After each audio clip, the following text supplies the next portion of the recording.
പത്തനംതിട്ട ലോക്സഭാ മണ്ഡലം LDF സ്ഥാനാർത്ഥി doctor Thomas Isaac പ്രചാരണത്തിൽ സർക്കാർ മിഷനറി ദുരുപയോഗം ചെയ്യുന്നുവെന്ന ആരോപണം ആവർത്തിച്ച് UDF.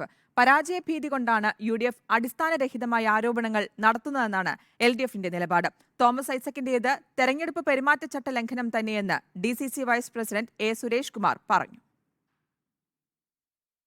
UDFന്റെ പരാതിയിൽ കളക്ടർ നൽകിയ നോട്ടീസിന് 3 ദിവസങ്ങൾക്കകം LDF സ്ഥാനാർത്ഥി ഡോക്ടർ തോമസ് ഐസക് മറുപടി നൽകേണ്ടതുണ്ട്.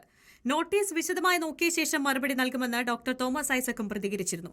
പ്രചരണത്തിന് സർക്കാർ മിഷനറി ഉപയോഗിക്കുന്നത് തോമസ് ഐസക് ഇനിയെങ്കിലും അവസാനിപ്പിക്കണമെന്ന് DCC vice president A. Suresh Kumar ആവശ്യപ്പെട്ടു. അധികാരം കയ്യിലുണ്ടെന്ന് വിചാരിച്ചുകൊണ്ട് ശ്രീ തോമസ് ഐസക് ഇടതുപക്ഷ സംവിധാനങ്ങളെയും ഇടതുപക്ഷ തദ്ദേശ സ്വയംഭരണ സ്ഥാപനങ്ങളെയും ഗവൺമെന്റ് സംവിധാനത്തെയും ദുരുപയോഗം ചെയ്തുകൊണ്ടാണ് ഇത്തരത്തിലുള്ള പ്രവർത്തനങ്ങൾ പോകുന്നത്. പ്രചരണത്തിൽ തോമസ് ഐസക്കിനെ സഹായിക്കുന്ന സർക്കാർ ഉദ്യോഗസ്ഥർക്കെതിരെ പരാതി നൽകുമെന്നും A. സുരേഷ് കുമാർ വ്യക്തമാക്കി.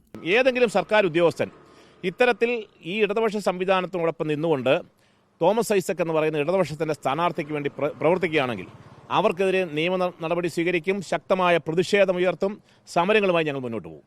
10 വർഷം MLAയും 10 വർഷം ധനകാര്യ വകുപ്പ് മന്ത്രിയുമായി പ്രവർത്തിച്ചിട്ടും തൊഴിൽ രഹിതർക്കായി ഒന്നും ചെയ്യാത്ത ആളാണ് വിജ്ഞാൻ പത്തനംതിട്ട പദ്ധതിയുമായി പ്രചാരണം നടത്തുന്നതെന്നും UDF ആരോപിക്കുന്നു. എംപ്ലോയ്മെന്റ് എക്സ്ചേഞ്ചിലെ കണക്ക് പ്രകാരം ഏറ്റവും കൂടുതൽ തൊഴിൽ രഹിതരുള്ളത് ആലപ്പുഴ ജില്ലയിലാണെന്നും UDF വിമർശിക്കുന്നു.